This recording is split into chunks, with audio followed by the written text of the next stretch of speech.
Well, once we established the profile for success, Okay. then when you do run people through the assessments, the ones that you want to hire jump off the page at you. And then one of the things I always tell people about growth is you have to systematize things. You can't do a series of one-offs. We have a policy and procedures manual that when we open a new branch, here's the rule book. Here's how you run this branch. And you don't have to wing it and see if this works or doesn't work. And then I'm a big believer in checklists. One thing I learned from Clarence Bachknight, Clarence had a checklist for various types of vacations. He had a scuba diving checklist, a skiing checklist, a hunting checklist. And so I've got checklists, and then all you got to do is go down the checklist and put a quantity next to boxer shorts, T-shirts, whatever you need for the trip. And when you have checklists for things, you don't forget anything.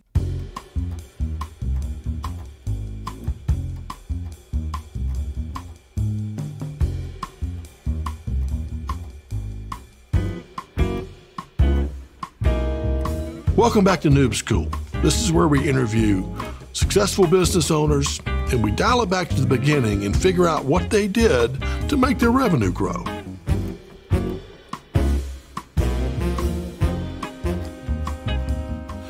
Welcome back to Noob School. Today, special friend Jim Sobeck. Jim is the CEO and owner of New South Construction Supply, based right here in Greenville, and I have seen Jim and New South grow tremendously all throughout the Southeast since he acquired it back in 2001. Right after 9/11. Okay. It was probably got a good price. Got a discount because of 9/11. That's good. Well, again, thanks for being here. We appreciate it. My pleasure. Jim and I have been friends. It's been a long time. I can't remember when it started, but I think I met you we had a breakfast club we used to go to. The first time I met you, I interviewed you for a job at BMA. You did? And you turned it down and went with DataStream, and that worked out really well for you. So good call turning me down. Wow, gosh. Were you going to hire me? Yeah, I was thinking about it. That's right. That's right. Because Clarence Bachknight asked me to talk to you. Yes, that's right. That's how we met. And you said my scores were almost got me kicked out of there, but I had some kind of corporate hook where I would follow some of the rules you said. Right. Just enough. Yeah. With the DISC, if your compliance goes all the way down, it's the SOB curve, and yours kicked up where you could take orders. And I guess that was going to the Citadel, drilled that into you. Yeah. So that's called the corporate hook. Okay. Corporate hook. Yeah. Okay. But I guess shortly after that, once I became a sales manager, we started a breakfast club. Right. It was me and you and Marty Osborne and Mike Bauer. Was there anybody else? You remember? I don't recall, but I do recall that we would do that. And I advocate that for our salespeople to start, we call it a leads club, where they get together with people in the same industry, but they don't compete with. So like one of our guys in Charleston, I'm going there for his retirement dinner, sadly, on Thursday night. He's in 2 leads groups. And for example, he sells construction supplies. One guy rents porta potties. So they know about every job going on. One guy rents equipment. Another guy is a concrete pumping company. And so they are all in construction, but don't compete with each other, and they all swap leads. And when you get 12 people together in the same industry, you don't miss any job that's going on in that market. Right. They own it. Well, we did that. I guess all 4 of us were in technology, and Mike's built a great company, ScanSource, multi-billion-dollar tech company, and DataStream did well, and all of your ventures have gone well. And then Marty Osborne just sold his company to Price Waterhouse. So I guess you got to have those breakfast clubs are a pretty good idea. It's all about networking. My brother is a great marketeer and a networker. And we were at breakfast a few years ago. And he said, "How many contacts do you have in your phone?" I said, "I don't have time to count them." And I didn't know this. He said, "Scroll all the way down to past Z, and it gives you your number." And so he held his phone up, and he was real proud. He had 8,800, and I went down to mine. I said, "Amateur, 14,000, something like that." 14,000. So if I meet somebody and I'm impressed by them, I get their contact info, and you never know. I contact people 12, 15 years after I met them. Yeah.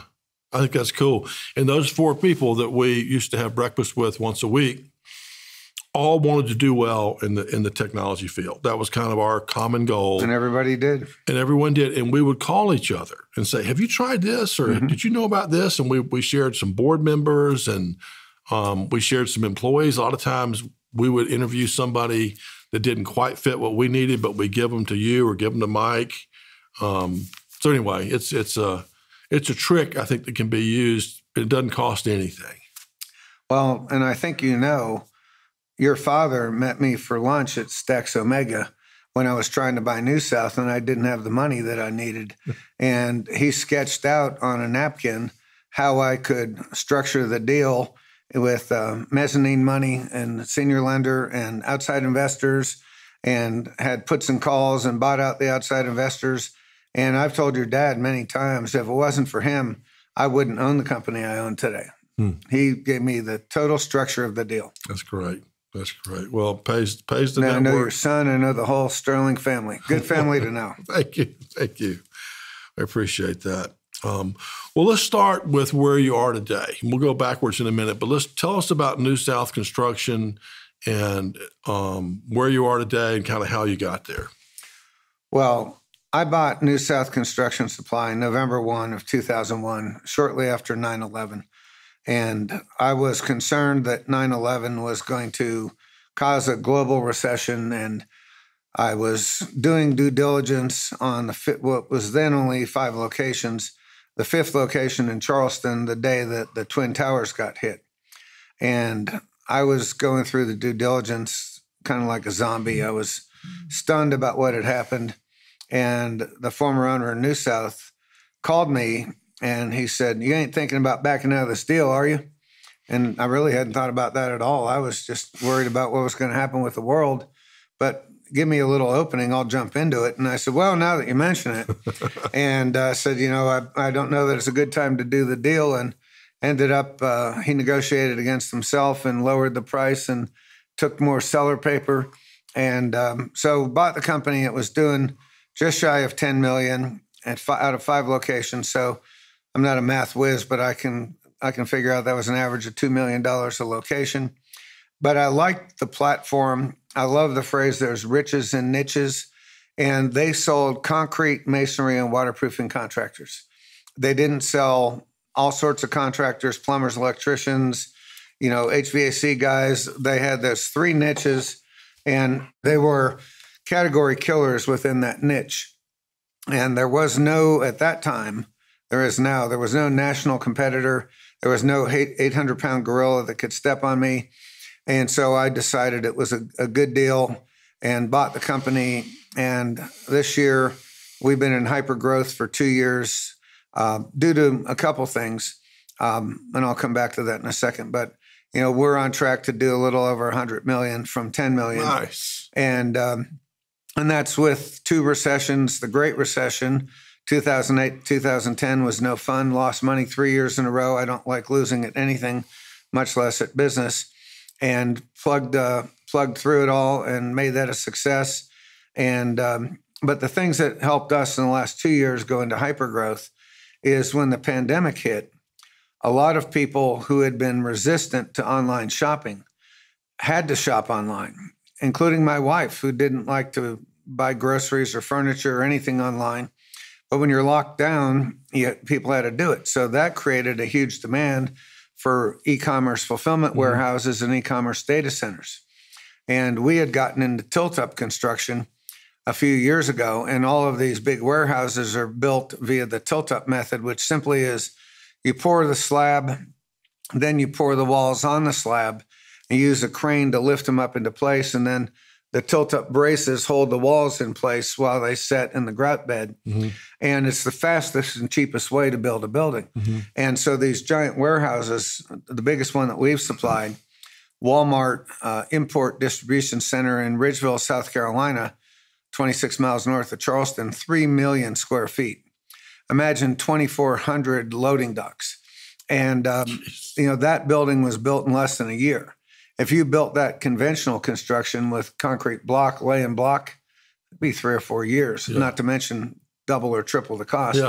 So as the demand for these data centers and distribution centers went through the roof, we had gotten into tilt-up about a year before because I was seeing more and more tilt-up buildings going up. And we were in the right place at the right time. And a lot of successful people think it's all them. It's hard work, but it's also luck and timing.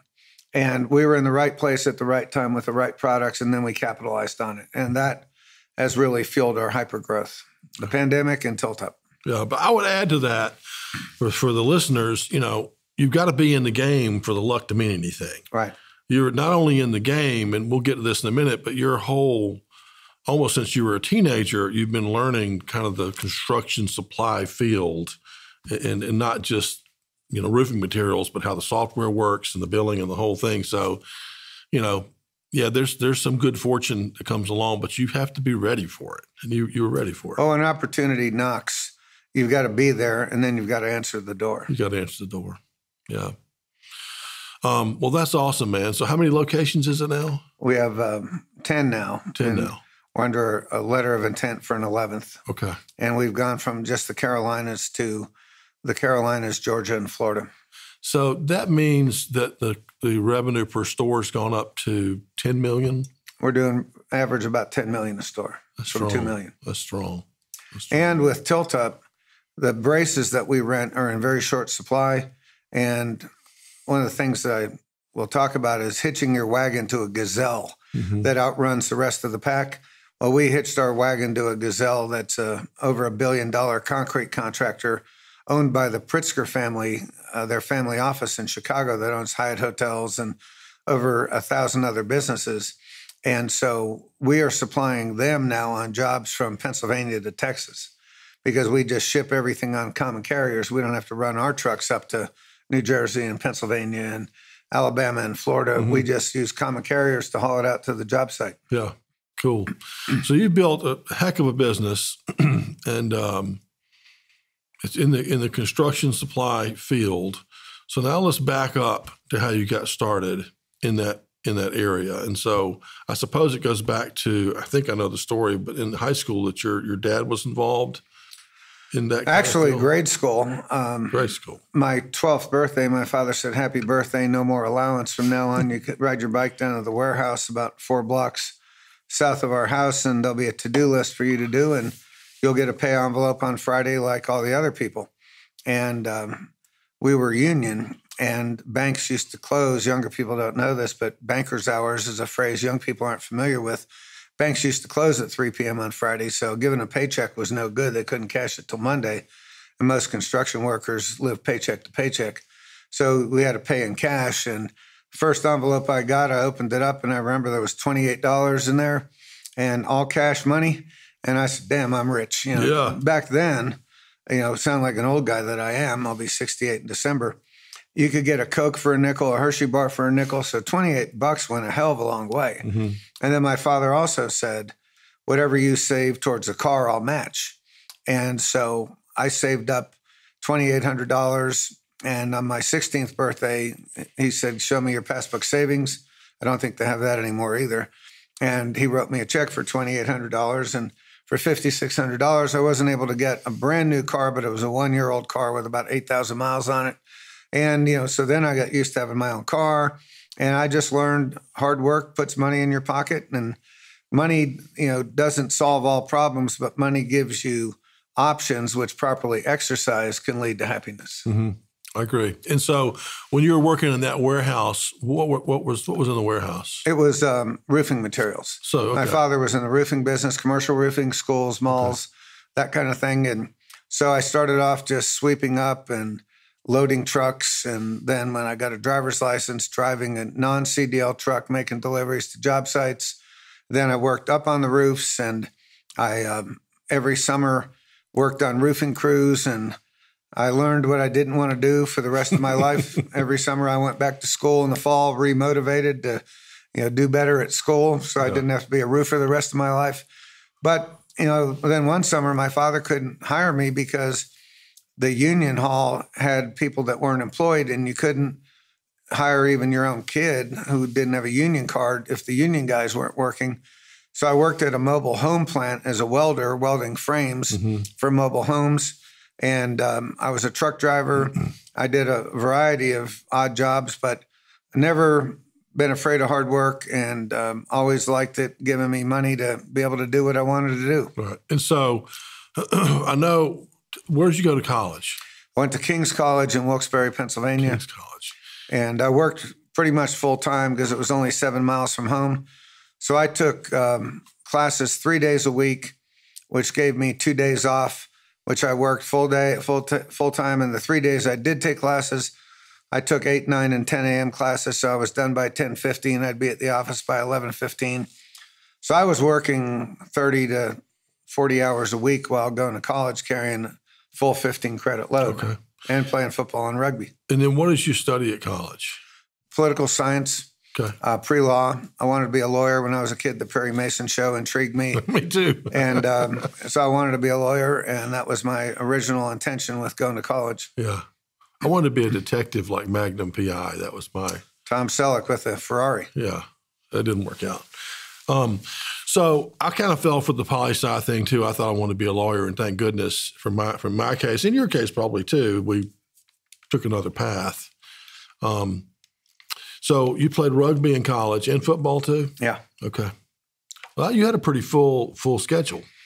Yeah, it didn't give me the greatest grades in the world, but when at BMA sent me to the executive program at Wharton School, I always felt bad about my gentleman's C. I had a 2.7, and one of the readings we had to do was a famous article from Harvard Business Review, The Myth of the Well-Educated Manager. Mm-hmm. And what it postulated was, at that time, 72% of Fortune 500 CEOs had been C students. We've all heard the phrase, C students hire and employ A students. Mm-hmm. And I found out that when I thought playing football, partying, chasing girls, playing rugby was, goofing off, I found out I was at Wharton. They told me I was developing my leadership skills. And so, but I do know, and I employ a lot of people that were 4 students, and they're great at their jobs, but they're not the greatest motivators and leaders. And so you do develop a lot of leadership skills, playing basketball at the Citadel, playing in Europe. I hire athletes. I look for athletes because if you've played a team sport and if you've had to go to practices, and in football, if you had to do 2-a-days in the summer, mm-hmm. Those were brutal. And to me, riding around in an air-conditioned car making sales calls, that was a piece of cake compared to 2-a-days. Yeah, I agree. So for the noobs, unbelievable work ethic from the time you're 12, learn the trades, working on roofs, so you're kind of still on this path to be in this field. And I'd say college with the pre-law and stuff, you didn't get much back college-wise to help you, but you did keep working along the way until you got out. So you got out of school. What was the first job? Was with Fry Roofing, and they were based in Chicago. They had 24 roofing plants across the U.S. And unbeknownst to me, when I took the job, Mr. Fry Sr. was 86 and Mr. Fry Jr. was 65, and the company was up for sale. And so I take a job with a sinking ship, and it worked out great because after almost 2 years there, Owens Corning, multinational class company, bought them. And I got called in for an interview. I didn't know if I was going to get fired or what. And the national sales manager for the roofing division said, I'm either going to do the smartest thing or the dumbest thing I've ever done. Only time will tell.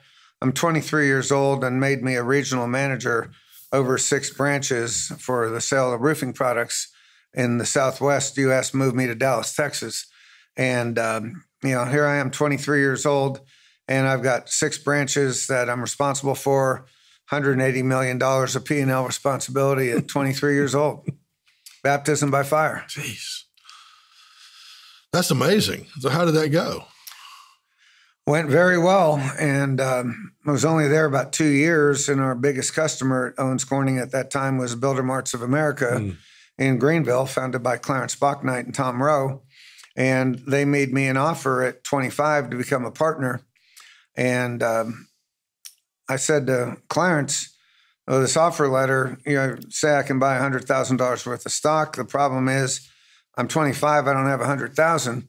And he said, I'll co-sign the note for you at the bank. And that changed my life because I became a partner. Yeah. We started several companies. We took one public, as you know, the long distance telephone company. When they deregulated long distance, we started leasing long lines from AT&T. We leased 2 Nortel switches, hired a lot of young Turks out of the Citadel, and training was about a half day.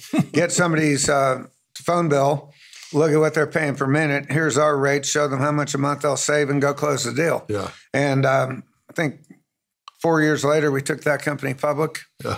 And was out of town, and my wife opened up a check that came in the mail as we sold it, and we ended up selling it. And I said, there's how much in there? But, that if I'd never become a partner at BMA, if I'd never left Owens Corning, I'd probably be a retired regional manager living in the villages in Florida. I'd been comfortable. Yeah. But, Clarence said to me, you can stay, you can stay with Owens Corning and be comfortable the rest of your life, or you can come with me and be a partner and get rich. And that kind of closed the deal for me. He was right. He was right. Depends on how you view rich. Well, but the fact that he co-signed the note too. I mean, how many people would do that? How can you say no? You're like, yeah, let's do it. Yep. That's beautiful. Well, BMA, Builder Marts of America, for the noobs who don't know, it was just a wonderful success story here in Greenville. The first major distributor of building supplies. Right? It distributed big building supplies to lumber yards. Well, not the first, but what we did was we were a for-profit buying group competing with nonprofit co-ops. Okay. And people would say to me, prospects, how can you save me more money than LMC? They don't make a profit. They're a nonprofit company. And a phrase I used to use is, do you ever use UPS? They're a profit-making company, but the U.S. Postal Service is nonprofit. Why do you use UPS?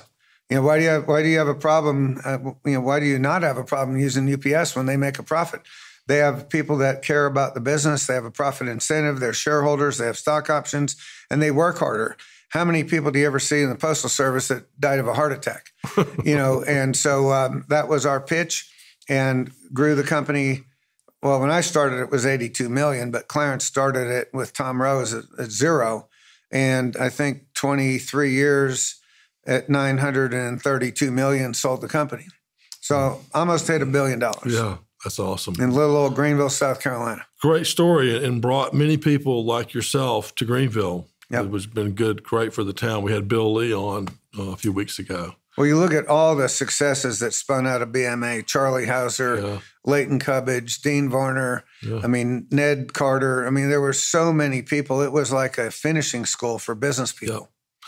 Well, just to summarize where we are so far, Jim, great work ethic, learned all about the building trades. I think you got that first roofing job probably pretty easily based on your background. I had 12 offers. Right, because you had all this experience. You could tell them about the squares and the this and the temperature and whatever you know about actually doing roofing that I would know. And then the fact that they promoted you so quickly, anybody who saw that would think this guy's got to be a real star. So at every turn, I think people are able to see this shine, and that's why Clarence wanted to pluck you away. Well, when Clarence sent me to Dallas at 27, back to Dallas after 3 years in Greenville, to open the Dallas office in 82 and San Francisco in 84, I said to him years later, what the hell were you thinking to send a 27-year-old out to lease the top floor of First Texas Tower and hire all these people? He said, I thought long and hard about who to send out there. And he said, I knew you were young and inexperienced.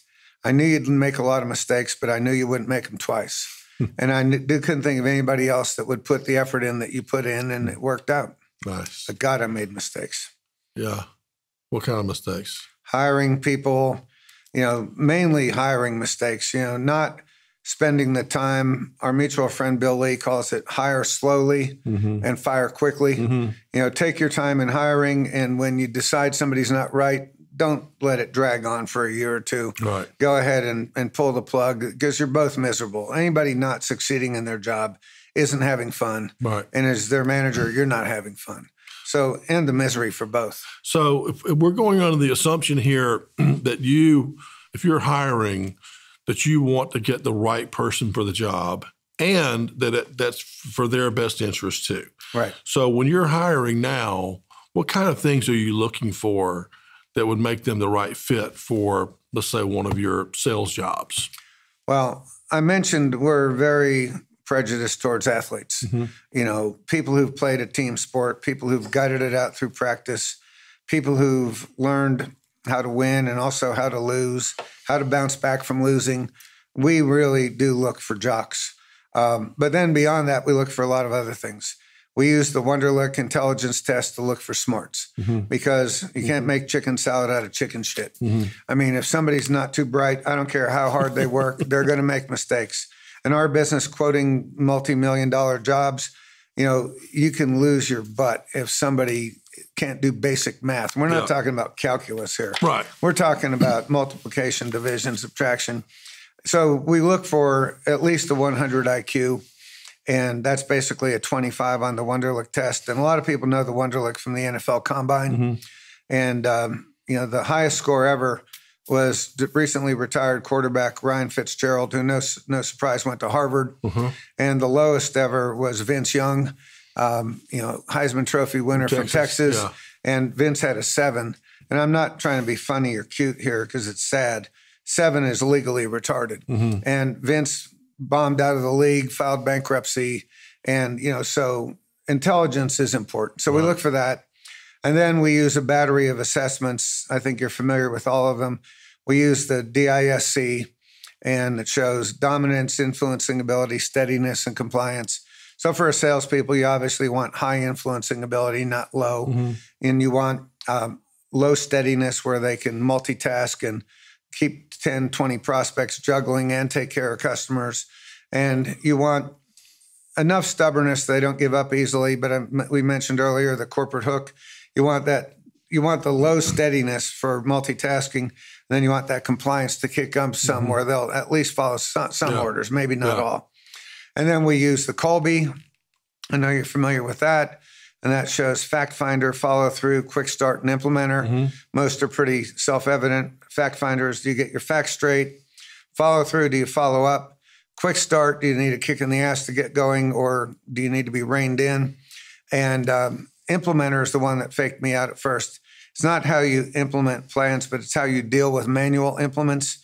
And I'm a 2 in quick start. I hire people to hang pictures. I'm not a handy guy. So, if I see somebody that has got a 9 in implementer and they want a sales job, they're only going to do it for the money. They want to be building their cabin at the lake. They want to build kitchen cabinets in their basement. So we use that, and then we use the AQ, the Athene quotient, which measures 20 things about a person. And the interesting thing about this is it measures work side and personal side. And you'll see somebody who's got a great work side profile, and then you'll see their personal profile is in shambles. And you have to watch what you ask people in interviews. So I'll say to somebody, I'm puzzled by this. Your work side is perfect, and your personal side does not look good at all. And then I'll just stop. Well, I'm going through a real ugly divorce. And, or there's some other issue. And, especially when I was hiring a COO recently, you don't want to hire a COO who's going through an ugly divorce. That's going to be first on his mind, not taking care of business. And, the guy that I hired, his work side and his personal side were very much in harmony. We had about the same DISC profile. We were both high quick start guys. There was a previous person that washed out. He had a 2 in quick start to my 7. And I was constantly kicking him in the ass, and he got tired of being kicked and I got tired of kicking.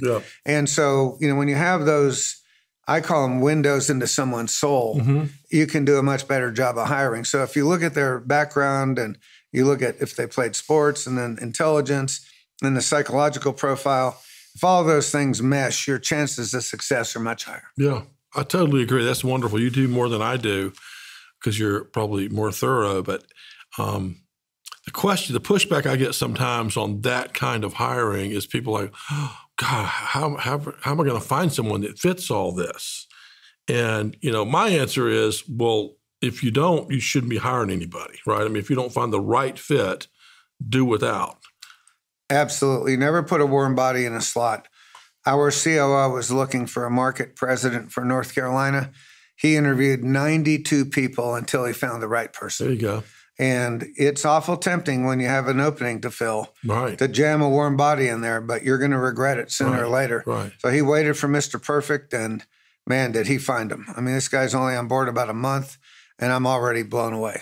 I think, Jim, it's when people ask me about the data stream growth from one salesperson to 100, how did that happen? And I think when we discovered the Colby, when Bill helped me, and we discovered the Colby and hiring athletes and people from Clemson, Furman, Citadel, and just kind of started narrowing on what we looked for. Once we figured out what we needed and that we could find them, Larry and I looked at each other and we could do this. We could hire 80 more people like this because the market was big enough. That's when we had our little moment. Did you have a moment like that at New South where you're like, oh my gosh, I think I can do this 10 times? Yeah, well, once we established the profile for success, then when you do run people through the assessments, the ones that you want to hire jump off the page at you. Mm-hmm. And then one of the things I always tell people about growth is you have to systematize things. You can't do a series of one-offs. We have a policy and procedures manual that when we open a new branch, here's the rule book. Here's how you run this branch. Mm-hmm. And you don't have to wing it and see if this works or doesn't work. And then I'm a big believer in checklists. One thing I learned from Clarence Bachknight, Clarence had a checklist for various types of vacations. He had a scuba diving checklist, a skiing checklist, a hunting checklist. And so I've got checklists, and then all you got to do is go down the checklist and put a quantity next to boxer shorts, T-shirts, whatever you need for the trip. Mm-hmm. And when you have checklists for things, you don't forget anything. Yeah, I got it. Well, you're right. You're right. And I suppose you can keep doing that, and you can go to 11, 12, 13. You've got the manual now. Right. Okay, so Clarence had you, and then I want to make sure we cover this chapter. You did a lot of different things for BMA, and then you segued into, y'all bought or started a software company? Now, BMA owned a software company, and it was failing, and it was losing about $2 million a year, had negative net worth of $4.4 million. If it wasn't owned by BMA with cross guarantees, it would have been bankrupt. Mm-hmm. And I was itchy to run my own show after a while. Yeah. I was still naive enough to think I knew it all. And so Clarence said to me, a young guy like you ought to know something about computers. I'd like you to go downstairs and get in the computer business. And I said, Clarence, I don't even have a PC. Mm-hmm. I don't know anything about computers. It's all the more reason you ought to go. So I went down as VP of sales for Enterprise Computer Systems. Mm-hmm. And 2 years after I was there, Clarence made me the president and COO. And he said in his inimitable fashion, if you don't screw things up, I'll make you CEO in another couple of years. So at 38, he made me CEO and did 8 acquisitions in a 15-year period and grew that company exponentially, and got a call one day that there was an investment bank that was looking to buy the business on behalf of a client, and sold it and took some time off, did a little soul searching about what I wanted to do, and wanted to have my own show. I didn't want to have any partners anymore. And I couldn't come up with the money. And your father structured the deal for me. Here's how the various layers. You put in your money, get investors, get senior debt, get mezzanine debt, and then over time pay off the mezzanine, buy out the investors. And my family and I have owned 100% of the company for about 6 years now. Nice. But without your dad's advice, I probably would have given up and said, I can't do this. I can't swing it. Well, I'm so glad. Well, you were smart enough to reach out to people to ask for help. And I always say, surround yourself with people smarter than you and then listen to them. Well, like you, I've got a lot of friends, a lot of people I've worked with in the past, and the ones that are most likely to call me and say, John, I've got this thing I'm working on. I want your opinion. They're the most successful people. People Right. you would think would never call me for advice, but they'll probably call 5 people and ask that question. Right. And it's a free call. Well, and we have a board of directors that are all outsiders, and we have 5 outside directors and me. And most privately held companies, it's the owner, his wife, his golf buddy, and his lawyer. Yeah. And, on Enterprise's board, Richard Brock. Yeah. And, we had really good board, that company. This company, we're like a public company board. We run the board meetings like we're public. We have the minutes of every board meeting back to 2001. And Clarence always said, run the company like you're going to sell it tomorrow. Mm-hmm. And that way, if you do go to sell it, you can do it quickly because we have audited statements. We have all the board minutes. We have a real board of directors. And somebody, if I was going to sell it, which I'm not, I'm converting to an ESOP, employee stock ownership plan. And all the people who've been loyal to me for the last 20 years are going to end up being owners of the company. Mm-hmm. That's really cool. And didn't BMA do that? Or BMA had the first ESOP in South Carolina. Yeah, that's strong. That's a great way to do it, Jim. That's great.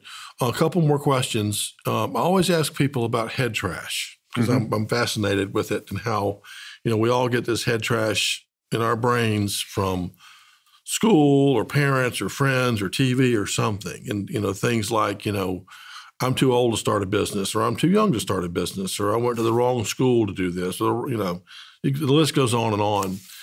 Can you talk about any head trash that you've had in your brain that you've overcome? You figured out what's wrong and gotten over it? Well, the only head trash I've ever had, because I'm an incurable optimist, not much gets me down. But I read an article about imposter syndrome probably 20 years ago, and that some people say, I don't deserve this success. I'm faking it. I'm an imposter. I'm going to be found out that I really don't know what the hell I'm doing. Yeah. And I did have a little period of imposter syndrome where I was worried that, I was just winging it and my luck was going to run out. But, just kept plodding on and making things work. And it's been a long time since I've worried about imposter syndrome. I bet. Yeah, I think I've read the solution there is to acknowledge that it's in the brain somewhere and just go ahead and do it anyway, right? And a big part is being a lifelong learner. There is no finish line. I have a friend who proudly proclaims he's not read a book since college. And I mean, if I had not done that, that would be one of my deepest, darkest secrets. Right. And he said, well, I just like magazines, Yeah. And, what I really am hooked on lately is podcasts. I used to listen to music, and I'd see you at the Y working out. Yeah.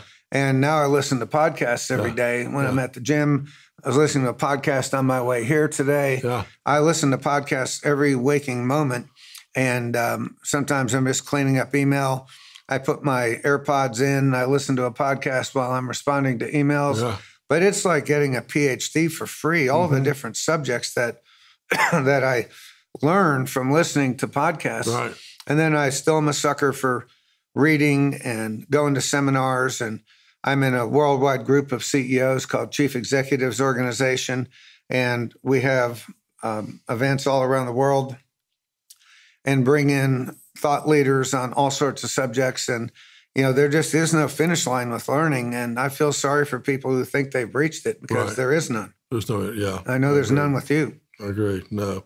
So what are you listening to these days? Well, I love Freakonomics. Okay. And I love a spinoff from Freakonomics called No Stupid Questions. Okay. Stephen Dubner, who co-wrote Freakonomics with Steve Levitt, he does No Stupid Questions with a professor of psychology from UPenn. And that's an outstanding one. And then one I was listening to on the way down, and I just finished it in the parking lot, one called Dirty Money, a guy from Atlanta called Paul Ollinger, who retired young. He was in investment banking and then was with Facebook. And it was the story of Carlos Ghosn and him escaping from Japan and his years in Greenville. Yeah. I don't know if you remember when Carlos Ghosn ran Michelin North America out at Pelham Road. Yeah. He was 31 years old. Yeah. And Francois Michelin made him president of Michelin North America at 31. And you listen to his rise and fall and the hubris that got him when he started cutting corners and hiding payments to himself and things like that. And that was fascinating. I really enjoy that one a lot. I like anything related to sports and leadership. And there's one called The Corporate Leader. And it talks about Don Yeager, the author, about how most Fortune 500 CEOs played college sports. And that's a really good one. There's just so many podcasts. A guy named Bradley Hartman, who Bill Lee introduced me to.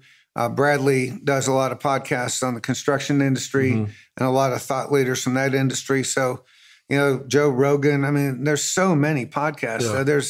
I read recently there's something like 30 million podcasts out there floating around in the ether. Right.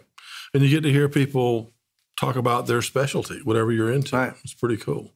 So add Noob School to the list. We've got an excellent podcast. Some of your best friends will be on here. Yeah, no, I've listened to them. Okay, good. Last question. What's your favorite word? My favorite word is relentless. I know that shocks you, but, to me, you just have to be relentless and never give up. And I'll try to make this quick story. Clarence was so proud of me over this. I was relentless trying to get an appointment to see two brothers that in their 30s took over a family lumberyard, a big one in St. Louis, and try to get them to become a customer of ours. And I couldn't even get an appointment. And I figured, if they meet me, we're similar ages, they're going to like me. And I just couldn't get in the door. So I was calling for appointments. I got to know the receptionist, and she just said, the answer is no. So I fly to St. Louis. I rent a car. I drive there. I walk in, and I told her my name. And she said, "Oh, God, no." I've told you that the Millmans don't want to see you. Yeah. And I said, yeah, well, I'll take an educated no from anyone. Tell them I came all the way from South Carolina. If they give me 15 minutes and tell me to leave, I'll never bother you or them again. So she buzzed him, and she said, because of that, I will call him. He told me never to mention you again. And so she said, he told me to tell you to leave or to call the police and have you arrested for trespass after notice. And I sat down in a chair like this. I said, call the cops. I'm not going. I'm not being a quitter. And so she buzzes the CEO again. Yeah, he's right here. He said he's not leaving. Okay, I will. He said, last chance, I'm calling the cops. I said, go for it. I picked the magazine up from the coffee table, and so I'll be right here. 15 minutes later, the two cops walk over to her. And she points to me. Guys come over and say, what's going on? I said, these guys won't see me. I'm sitting out here until they will. That's not how it works, son. Young enough to still call me son. And he said, you got to leave. Just trespass after notice. I said, not going. It's your last chance, sir. We're going to arrest you for trespass after notice. I said, you're going to have to arrest me because I'm not a quitter. And I got up, and they handcuffed me and put me in the squad car, took me down the station, and they said, if you promise you'll never go back there again, we'll just let you go. I said, I can't do that. I'm not going to lie to you. I'm going to go back. And so I got a $100 ticket for trespass after notice. And I put it on my expense report because I knew Clarence would approve it. Yeah. And Clarence was so proud of me. And I tell my salespeople, you can quit on a prospect when you get arrested for trespass after notice. Now, other than that, you keep calling them until they buy or you die. That's right. I totally agree. I knew you would. You totally agree. You've established, that's one of my favorite stories. You established the bar for, okay, now we can check them off the list. Yeah. I love it. Well, listen, I know you're busy building this darn $100 million company, but I appreciate you coming, and I appreciate your wonderful, long friendship between our families. No, it's been great. Our families have been helpful to each other, and knowing you all these years and watching you reinvent yourself several times and never know what you're going to look like. I know. I'm ponytail now. Playing saxophone and all that stuff. So thank you, John. It's been my pleasure. Friend. Appreciate it, Jim. Take care. All right.